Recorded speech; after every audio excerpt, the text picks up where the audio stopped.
investigations in the Mahadev betting app case, Union Minister Smriti Irani has slammed Chief Minister Chhattisgarh Bhupesh Baghel. She's questioned the Hawala money and she says that the Congress in Chhattisgarh is fighting polls with Dubai money. It's a Times Now exclusive. Listen in.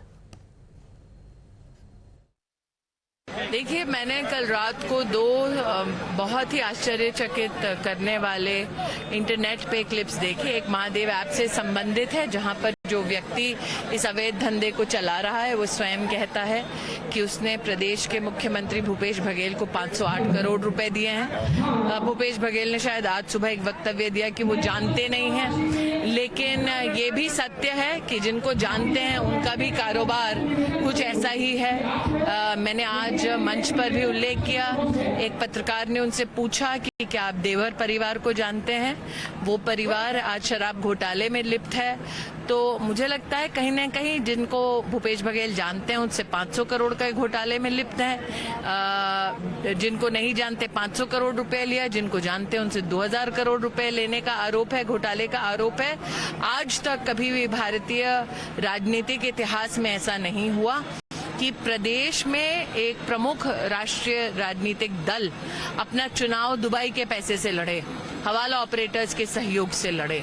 और मुझे लगता है इसकी बहुत ही गंभीर जांच तो चल रही है, लेकिन इलेक्शन कमीशन को भी निश्चित रूप से इस बात का संज्ञान है। मैम, लेकिन कांग्रेस पार्टी की तरफ से सीधे तौर पर कहना है कि ईडी का इस्तेमाल किया जा रहा है। गहलोत कह रहे हैं कि राजस्थान में ईडी वाले पैसे बांट रहे हैं, गलत इस्तेमाल कर रही है बीजेपी। देखिए, मैं दोबारा कह रही हूँ कि जिसने पैसों का घोटाला किया वो व्यक्ति स्वयं कह रहा है कि उन्होंने भूपेश बघेल को पैसे दिए हैं।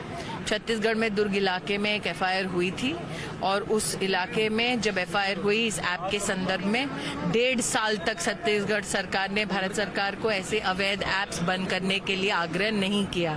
ईडी के आग्रह पर ये ऐप्स बंद हुए तो 1.5 साल तक ये जानते हुए कि इस प्रकार से इलीगल बेटिंग का ये ऐप चल रहा है, भूपेश बघेल सरकार ने कोई भी कदम क्यों नहीं उठाया था? क्यों भूपेश बघेल सरकार इस बात से इनकार कर रही है कि चंद्रभूषण जैसे भी लोग आज स्वीकार कर चुके हैं कि उन्होंने 65 करोड़ रुपया वीडियो भेज रहा है वो तो उन्होंने पैसा, बिल्कुल वो भी और बाद भी जो बाकी लोग संदिग्ध हैं, जो आज एक एफिडेविट का हिस्सा बना है, जो मुझे मीडिया से पता चला है। 450 करोड़ की जब्त हुई है प्रॉपर्टी, जिसका इकोनॉमिक साइज 450 करोड़ है। 65 करोड़ रुपया एक व्यक्ति स्वीकार करता है पुलिस की वर्दी में, वो पॉलिटिकल प्रोटेक्शन के लिए पॉलिटिकल एग्जीक्यूटिव को दे रहा था।